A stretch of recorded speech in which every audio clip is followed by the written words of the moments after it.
Hi beauties, it's Arity. Did you miss me? I am excited to announce that my first subscriber giveaway has now closed and I announced the winner on Instagram. So everyone give a big congratulations to Embrace Love 206. So if you completely missed what this giveaway was about, I selected one lucky winner to receive a customized basket of products from me for free. And it was completely customized and handpicked based upon the winner's actual hair needs. So not just a generic collection of free products that a company gave me, but no, I actually went to the store and handpicked products that I thought would suit the winner's hair regimen needs and day-to-day hairstyling needs. And if you didn't get a chance to enter this giveaway, don't feel too bad. I'm planning on doing similar giveaways and contests in the near future. But make sure you're following me on Instagram and subscribe to me here on YouTube as well. The winner of the giveaway was selected at random from entries on Instagram, and it was completely random, but honestly, I could not have picked a better winner. Embrace Love 206 shared so much of her story, her hair story with me, and she granted me the permission to share it now with you guys here on YouTube. And I'm really excited because I think a lot of her struggles are very relatable and that the information is going to really reach a lot of people.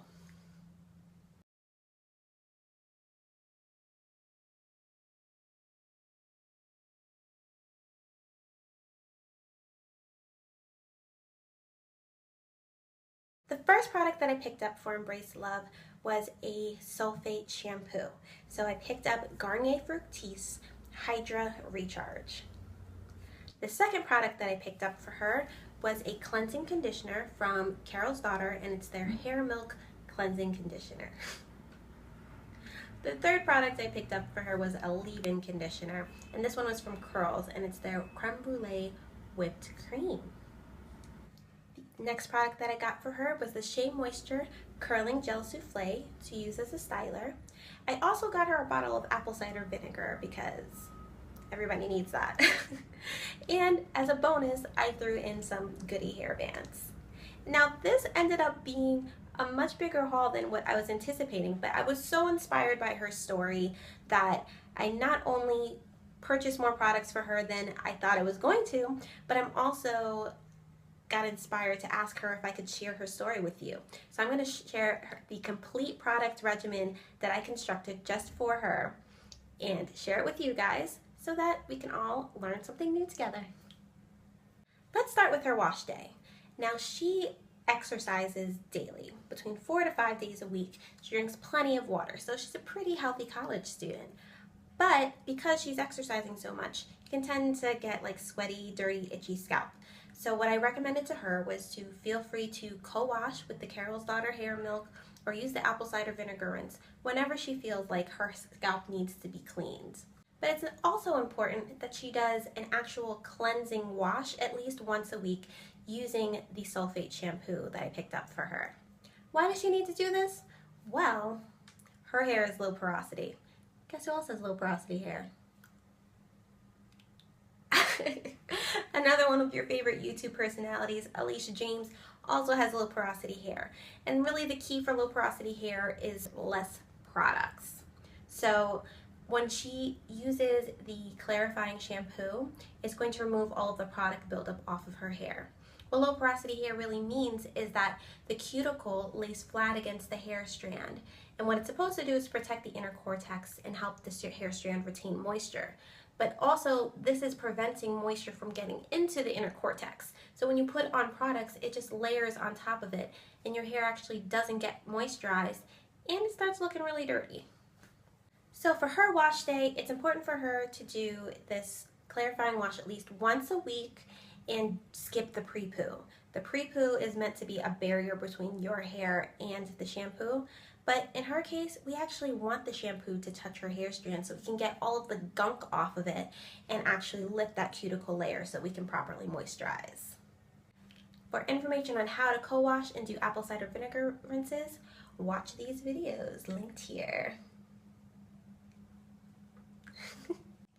Weekly styling for her should be kept very minimal.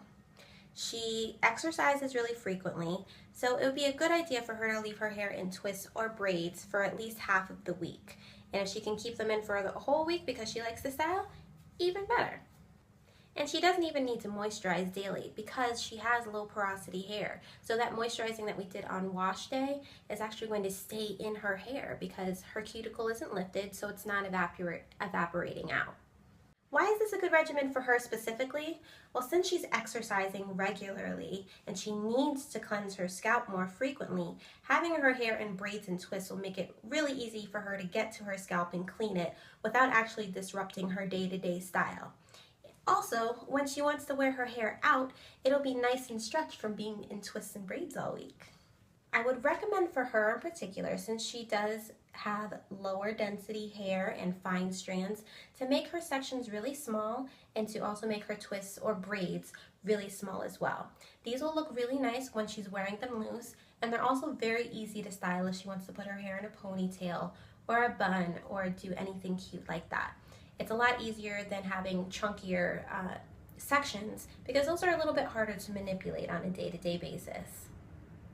And if her hair should start feeling dry throughout the week, then all she would need to do is take her water bottle and mist water into the air above her hair. So not directly on it to get it wet, but misting it into the air above her hair so that the droplets can fall onto it, and then taking a little bit of her Curls moisturizer onto her palms and then distributing it throughout. If she has her hair in braids, she can just get it on the ends and at the places that feel dry. But please, please, please take note, do not moisturize your hair unless it feels dry to the touch. I'm not talking about if it looks dry, I'm talking about if it feels dry to the touch. If you're having difficulty moving it around without a crunchy feeling, that's when you moisturize, not when it looks frizzy. Which brings me to my next part. She stated that she struggles with dry hair. Listen to me.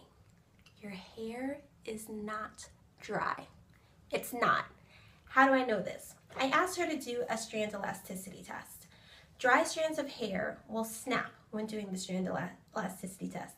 You'll pull it a little bit and it'll snap right in your hands. When she did this test, her hair bent, stretched the curl out, and then when she let go, it snapped back into place. That's not dry hair. That's well-balanced hair. Now what I think is that she believes her hair is dry because it has a dull appearance. So it's not that it actually feels dry, but she thinks that it looks dry and under moisturized. But hey, you have a cotton texture, you have fine strands, and that's just what you have. I have cottony fine hair strands too. So does Tony Daly, who you also might know from YouTube. And it's something eventually that you'll need to learn to embrace. In the meantime, there are a couple of tricks that you can implement to get the shiny look you're going for. Follow my previous tips about using the sulfate shampoos to remove buildup and doing the apple cider vinegar rinses to help you to seal your cuticle. A flat cuticle reflects light better. Other things that you can do is to use the gel souffle that I recommended for you. The gel souffle is going to coat your hair. You can also use gels that you like or any silicone-based products. What those products are going to do is coat your hair strand, and the product itself will reflect light, which in turn makes your actual hair look shiny. Another one of her concerns, like many of us through our journeys, was shrinkage. So everybody knows what shrinkage is. So it's when your hair curls all the way up until you can't see your true length. Now this is something that you can play with and have fun with and use it to create different styles like I'm doing.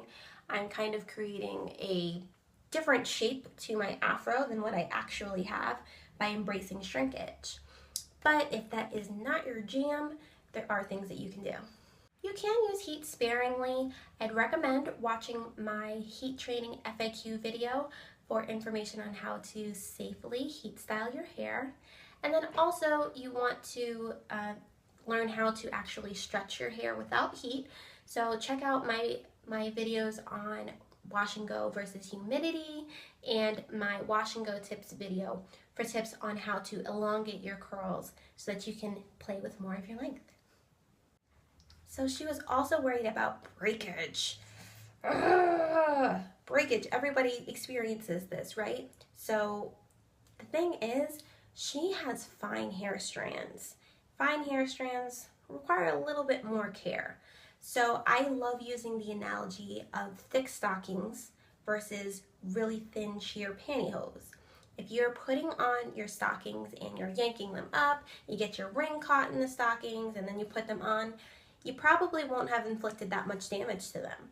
But if you try that same technique, yanking thin pantyhose on, getting your ring caught in the thin pantyhose, you're not going to be able to wear those pantyhose because you will have destroyed them.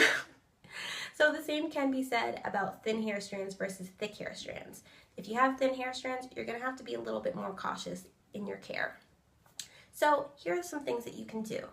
For her problem areas, which would be her temples and her crown, I suggest when you're styling, starting in those areas first. When you're starting your styling in your problem areas first, you're not tired yet from styling your whole head of hair, and you'll have a little bit more patience to take some tender care.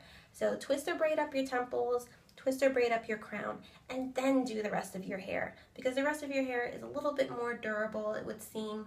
So if you're a little bit rough around it because you're tired, it's not going to have as much of an adverse effect. With problem areas like the temples and the crown, you want to avoid tightly pulling your hair up into puffs, into ponytails, into buns. Just try to stay away from it. If you really like those types of styles, try flat twisting the front of your hair, not too tight obviously, and plaiting your crown area so that it's less tension on those areas. And that way you can do your updo, but your edges are in a protective style and your crown is in a protective style as well. That was a complete top to bottom customized regimen.